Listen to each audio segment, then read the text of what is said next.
you're watching Gearz, brought to you by Holley Performance Products. Fuel your passion. And Cornwell Tools, the choice of professionals. Without a doubt, the most important aspect of a successful vehicle is the design and the shape of it. Because automotive design is an art form, and if there's not something in the shape of the vehicle that inspires a passion in us or a desire to own it, we're not going to buy it. It doesn't matter what color it is, it doesn't matter how fast it is. If the shape is wrong, we don't want it.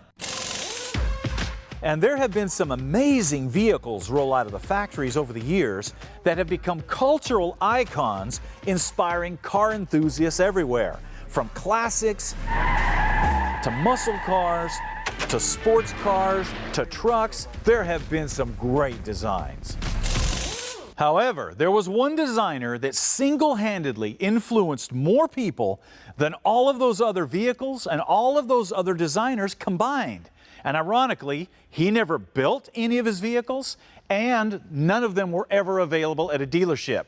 Now, his came in little boxes, and you were the one that put them together. And because of that, all of these cars had a huge influence on everybody that touched them, which is all of us. His name was Tom Daniel. Here's his story.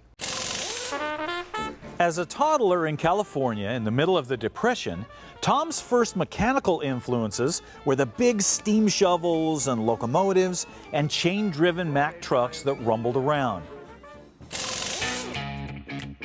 As the 50s rolled around, young Tom was immersed in the Southern California car culture, ripping around with friends and being crazy. And he had already started to draw cars.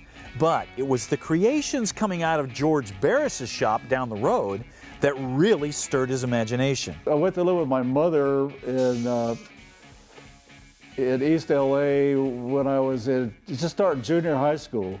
So I had to take a transit bus about 10 miles south to Huntington Park to Gage Avenue Junior High School. And it just so happened that the Barris Brothers shop was fairly close by.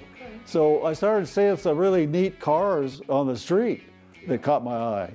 This led him to art school and eventually a job with GM, where he designed the hood on the 61 through 66 GM trucks. Unfortunately, his time at GM was short-lived, as family problems forced Tom to leave General Motors and return to LA.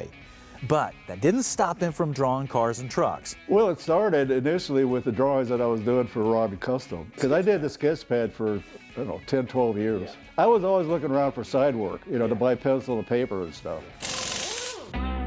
But it wasn't just the magazines taking notice of the innovative designs coming from Tom. Builders were too. And it wasn't long before Tom Daniel's creations were rolling out of none other than George Barris's shop. The Surf Woody started the ball rolling when it made the cover of Hot Rod magazine. But it was the Munster Coach, Dragula, and the Bat Cycle that put Tom Daniel's designs in front of a massive TV audience. Barris called me about this new TV show that was going to be a comedy about the Munster family, a monster show, Frankenstein. He needed a design for it. And that was just one drawing. I did it on black hands-on in silver Prismacolor. It was a 3/4 view of the car. So I dropped that off to Barris's place on the way out of town. But as amazing as all of that was, the world had not yet truly experienced the design genius of Tom Daniel.